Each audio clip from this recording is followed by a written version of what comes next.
Qanday qilib Prezident maktabiga hujjat topshiriladi? Birinchi navbatda Google ga kirib olamiz va "Pima ariza" deb yozamiz va birinchi chiqqan saytga kiramiz. Avval saytga kiritilgan ota yoki onaning pasport JSH raqamini shu joyga kiritib olamiz.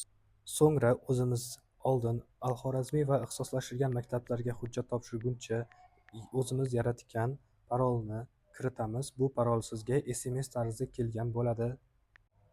Kirish tugmasini bosgandan so'ng o'zimizni farzandimizni tanlab olamiz va ismning ustiga bosib davom etish tugmasini bosamiz. Ro'yxatdagi bir nechta maktablar ichidan o'zimizga Prezident maktabini tanlab olamiz va davom etish tugmasini bosib shartlarni o'qib chiqamiz. So'ngra roziman tugmasini bosib bo'lgandan so'ng biz Qarshi shahridagi Prezident maktabi deb tanlaymiz. Imtihon tilini tanlaymiz. Qo'shimcha maktab sifatida Qarshi shahar 1-son ixtisoslashtirilgan maktab internetini tanlab olamiz va davom etish tugmasini bosamiz. So'ngra bolani tabelini elektron holatda biz mana shu faylni tanlash tugmasini bosgan holatda kiritishimiz kerak bo'ladi va davom etish tugmasini bosamiz. E'tiborli bo'lishimiz kerakki, oldinroq biz Al-Xorazmiy va ixtisoslashtirilgan maktablarga topshirgan bo'ladigan bo'lsak, shu tarzda hujjatlarni topshirishimiz kerak.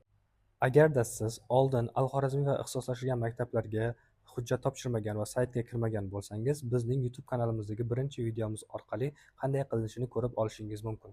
Fayl yuklangandan so'ng ariza topshirish tugmasini bosamiz va bizning arizamiz qabul qilingan bo'ladi. Barcha talabgorlarga imtihonda omad tilaymiz va agarda biron bir savollaringiz bo'lsa, kommentariyada yozib qolishingiz mumkin.